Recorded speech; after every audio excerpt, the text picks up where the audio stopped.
Halo, hai, selamat pagi, selamat siang, atau selamat malam buat kalian semua yang lagi dengerin podcast ini. Semoga kalian sehat dan bahagia selalu ya.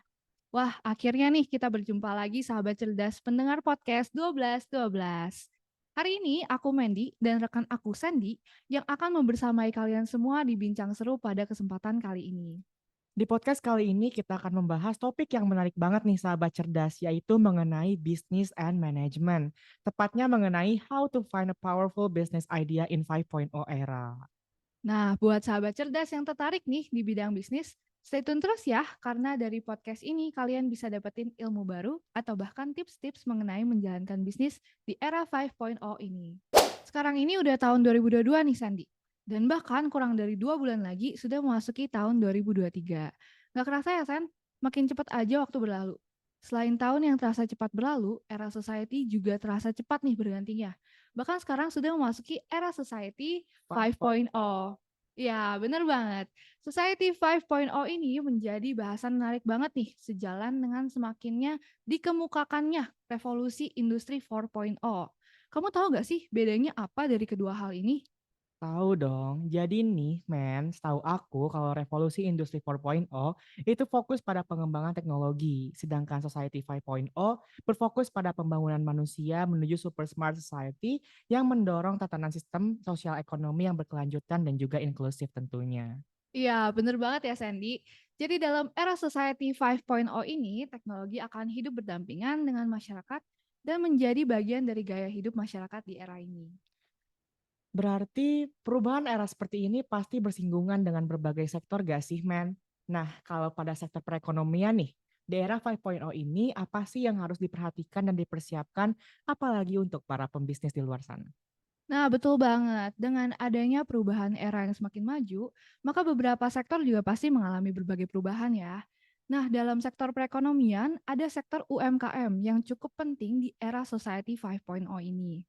Nah, pada saat ini UMKM telah bertransformasi ke arah digital. Oleh karena itu, nih Sandy, perlu berbagai persiapan untuk mewujudkan UMKM yang sesuai dengan perkembangan zaman.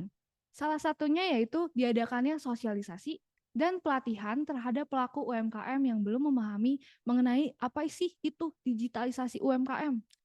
Wah, jadi memang ya di era 5.0 ini kita benar-benar harus melek teknologi ya, Mandy. Untuk menjalankan bisnis apapun yang sudah kita rencanakan untuk menggunakan teknologi yang canggih. Iya, bener banget, Sen. Nah, kalau untuk ide bisnisnya sendiri nih, menurut Sandy, di era 5.0 ini, ide bisnis tuh penting nggak sih untuk sebuah UMKM? Dan sulit nggak sih nyari ide bisnisnya ini? Oke, ide bisnis itu menurutku penting banget sih, apalagi untuk membangun bisnis di era 5.0 yang memiliki tantangan yang luar biasa ya Mandy. Kalau udah menemukan ide bisnis yang tepat, terus pengembangannya juga tepat dengan langkah yang benar, maka bisnis pun bisa mencapai hasil yang terbaik. Nah, ngomongin tentang nyari ide bisnis di era serba digital seperti sekarang nih Mandy, sebenarnya mencari ide bisnis itu mudah loh, karena di era yang serba digital ini kita bisa mencari ide-ide di internet dan bahkan kita bisa membaca rekomendasi ide bisnis yang diberikan oleh pengamat ekonomi ataupun yang sudah menjalankan bisnis terlebih dahulu. Iya, memang ya, kalau di era serba digital di zaman sekarang, memudahkan kita dalam melakukan hal apapun ya. Iya, bener banget Mandy. Nah, sahabat cerdas mau tahu nggak nih apa aja sih ide bisnis yang powerful di era sekarang ini? Apa-apa? Mau? Oke sahabat cerdas, mau dikasih tahu nih. Mandy boleh dong di-spill ide bisnis apa yang powerful di era sekarang? Oke, sahabat cerdas, aku mau ngasih tahu nih ide bisnis apa sih yang cukup powerful di era sekarang. Yang pertama, ada membuka toko online. Nah, sahabat cerdas bisa memanfaatkan media sosial, e-commerce, dan website untuk memasarkan produk.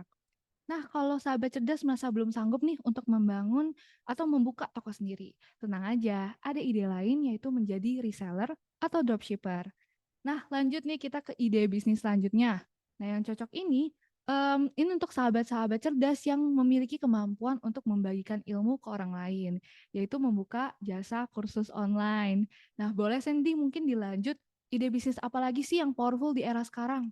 Oke, nah selanjutnya ada ide bisnis yang menguntungkan dan bisa dijalankan dalam skala rumah tangga, yaitu catering makanan sehat nih Mandy. Di era digital ini, sahabat cerdas bisa mengiklankan bisnis catering makanan sehat ini secara lebih luas. dan lebih fleksibel lagi. Ide bisnis terakhir yang bisa kita rekomendasikan untuk teman-teman semuanya adalah menulis konten digital. Bisnis ini cocok banget untuk sahabat cerdas yang mempunyai hobi menulis. Nah, kita udah ngomongin tentang era society 5.0 nih. Nah, UMKM juga udah nih, bahkan ide bisnisnya juga udah. Kalau misalnya nanti kita nih ngomongin tentang menentukan segmentasi pasarnya itu gimana sih, Sen? Oke, hal pertama yang harus dilakukan itu yaitu menentukan target pasar tergantung dengan kebutuhan bisnis yang sahabat cerdas jalani. Dengan kebutuhan bisnis yang kita ketahui, selanjutnya sahabat cerdas bisa mengamati dan menganalisis perilaku konsumen. Nah, setelah itu sahabat cerdas dapat mengolah semua data terkait konsumen yang telah diamati nih Mandy. Sesudah itu, sahabat cerdas bisa menentukan strategi pemasaran produk, lalu langkah terakhir jika strategi pasar sudah berjalan dan menghasilkan penjualan, sahabat cerdas bisa melakukan evaluasi respon pasar. Wah, udah terbayang belum sahabat cerdas? Makin terbayang dan menjadi paham atau malah jadi bingung ya? Semoga jadi memiliki gambaran ya untuk find a powerful business idea in 5.0 era ini. Sesuai topik kita kali ini ya, Mandy. Oke, next, biar makin yakin nih, bisnis kita tuh udah pas belum ya? Apalagi pas apa aja nih yang perlu diperbaiki gitu kan, kita masih pengen tahu. Langkah yang gak kalah penting itu adalah, apa tuh Sandy? Kamu tahu gak? Ini enggak sih yang aku tahu ya, itu ada yang namanya unique selling position. Nah, mmm, Atau boleh nih Sandy untuk USP ini di-share pengetahuannya apa aja sih gitu buat ke sahabat cerdas kita. oke, aku lanjut dari yang tadi ya, Mandy. Jadi yang dimaksud dengan USP ini adalah keunikan yang membuat produk kita ini berbeda dari kompetitor kita. Seperti namanya unik, tidak ditemukan bentuk atau tampilan serupa di pasaran. Hanya kita yang memiliki keistimewaan tersebut nih, Mandy. Keuntungan lebih tersebut adalah USP atau pembeda yang membuat konsumen lebih cenderung memilihnya untuk dibeli. Jadi ada cara menentukan USP ini. Yang pertama nih Mandy, kita perlu menggali kebutuhan konsumen. Kita bisa meminta konsumen yang datang untuk mengisi survei secara langsung. Tanyakan mengenai harapan terkait pelayanan, kualitas produk, harga, dan sebagainya. Kumpulkan jawaban sebagai bahan evaluasi ini Mandy. Kemudian sesuaikan dengan kondisi bisnis kita saat ini. Nah yang kedua ada kepuasan batin. Kepuasan batin ini dibutuhkan masyarakat terkait gengsi saat membeli. Nilai eksklusivitas dan fungsi produk buat konsumen merasa istimewa dengan membeli atau mengonsumsi produk yang kita jual. Dan yang terakhir nih Medi, yang ketiga adalah lihat USP atau Unique Selling Proposition dari kompetitor. Evaluasi Unique Selling Position kita dengan kompetitor.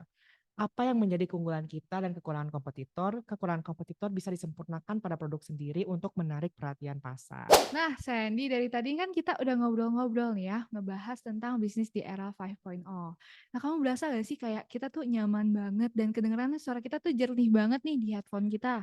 Iya, bener Mandy. Padahal kita udah ngobrol cukup lama nih, tapi telinga aku nggak sakit loh pakai headphone ini. Boleh di-spill dong Mandy, kita pakai apa nih? Oke, tenang Sandy, aku bakal spill nih kita pakai apa aja. Nah, yang pertama kita nih pakai mikrofon Shure MV7 dan juga headphone Shure SRH440. Dan mereka tuh sangat membantu kelancaran pembuatan podcast ini. Nah, aku mungkin sedikit spesifikasiin ya. Jadi kayak mikrofon Shure MV7 ini itu kayak gimana sih? Jadi ini tuh mikrofon yang sangat mudah digunakan dengan pilihan konektor yang fleksibel. Selain itu, MV7 ini juga dapat menghasilkan suara yang sangat bagus dan pengaturan volume dengan sistem touchpad yang ada di mic ini. Dan ini juga sangat membantu ya untuk mengatur volume mic maupun headphone monitor. Nah, selain itu juga ada headphone Shure SRH440 ini, dan ini tuh nyaman banget ya digunain ya. Dengan desain earpadnya yang empuk dan juga ada driver 40 mm yang dapat menghasilkan suara yang bulat dan juga detail. Wah, keren banget ya produk-produk dari Shure ini. Nah, buat sahabat cerdas yang pengen buat podcast, bisa nih beli produk mikrofon dan juga headphone dari Shure. Dijamin bagus loh teman-teman. Sahabat cerdas gak kerasa nih kita udah nemenin kalian selama kurang lebih 10 menit ngomongin tentang how to find a powerful business idea in 5.0 era. Segini dulu podcast kita hari ini ya sahabat cerdas. Semoga bisa memberikan ilmu baru untuk teman-teman dan juga sahabat cerdas semua. Aku Sandy dan Mandy, pamit undur diri. Have a nice day and see you next time. bye-bye.